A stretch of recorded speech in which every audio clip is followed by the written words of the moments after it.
Fala, galera do Trilhante! Vamos continuar com o nosso papo?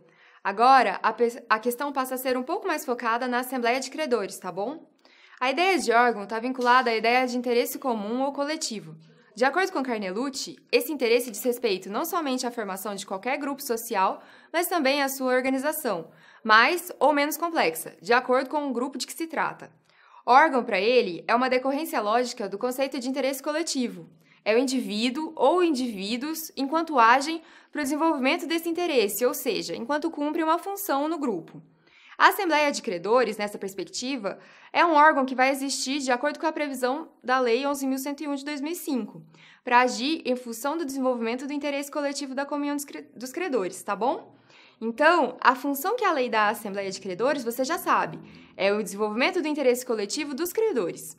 Já o interesse individual dos credores também é tutelado pelo procedimento concursal, é o recebimento dos seus créditos. E o pagamento desses valores é regido de acordo com o princípio da par conditio creditorum, ou seja, da igualdade de condição de credores. Por isso, pode existir interesse comum ou coletivo, seja na concessão e regular processamento da recuperação judicial, ou, se a recuperação judicial for inviável, na decretação da falência do devedor.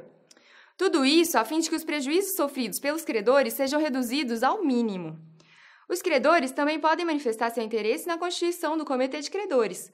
O comitê, de acordo com o artigo 27 da lei, tem por atribuição fiscalizar as atividades, examinar as contas do administrador judicial, comunicar ao juiz se foi detectada alguma violação nos direitos e os prejuízos aos interesses dos credores, pedir a convocação de assembleia de credores e outras, todas previstas no artigo 27 da lei.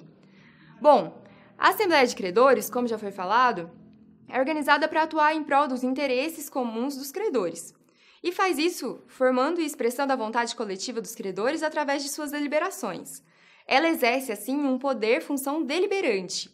É legal perceber que, enquanto no indivíduo, a formação e a expressão da vontade, ou seja, a decisão de praticar um ato jurídico, obedecem a um processo de natureza psicológica, nos grupos, a formação e expressão da vontade coletiva, ou seja, a deliberação, obedecem a um processo de natureza jurídica.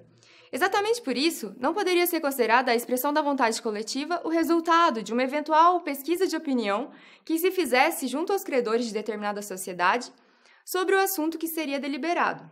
Por exemplo, se um pesquisador de opiniões pergunta a todos os credores da empresa qual deve ser a decisão sobre alguma questão, o conjunto das respostas que ele vai receber é um agregado de atos individuais e não uma deliberação coletiva. Todo mundo está junto aqui comigo? Então, para que exista a deliberação nos termos que a lei propõe, é preciso que os credores se manifestem sobre as propostas na qualidade de membros de um todo, com o fim de definir um procedimento que organize os seus atos.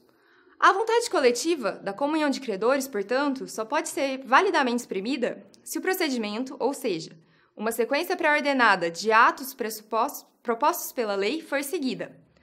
Bom, e aí, para que saber de tudo isso? Vai fazer sentido quando a gente conferir aqui os artigos de lei. Olha no slide. O artigo 142 da lei dispõe sobre as modalidades ordinárias de venda de ativos, leilão, propostas fechadas e pregão. As duas últimas modalidades são consideradas grandes inovações da lei de 2005. E o artigo 144 complementa a inovação quando prevê que, se houver motivos justificados e um requerimento fundamentado pelo administrador judicial ou pelos credores, o juiz pode autorizar também outras modalidades de alienação judicial, além daquelas já previstas no artigo 142 da lei. E aí, seguindo a inovação, o artigo 145 diz que o juiz vai homologar qualquer outra modalidade de realização do ativo, desde que aprovada pela Assembleia Geral de Credores, inclusive com a constituição de sociedade de credores ou dos empregados do próprio devedor, com a participação, se necessária, dos atuais sócios ou de terceiros.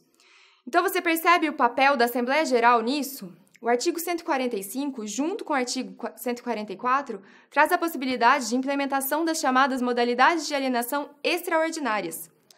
Então, tá bom. A gente está percebendo o poder dos credores para a deliberação dessa natureza, né? Mas calma aí que nem tudo é tão fácil.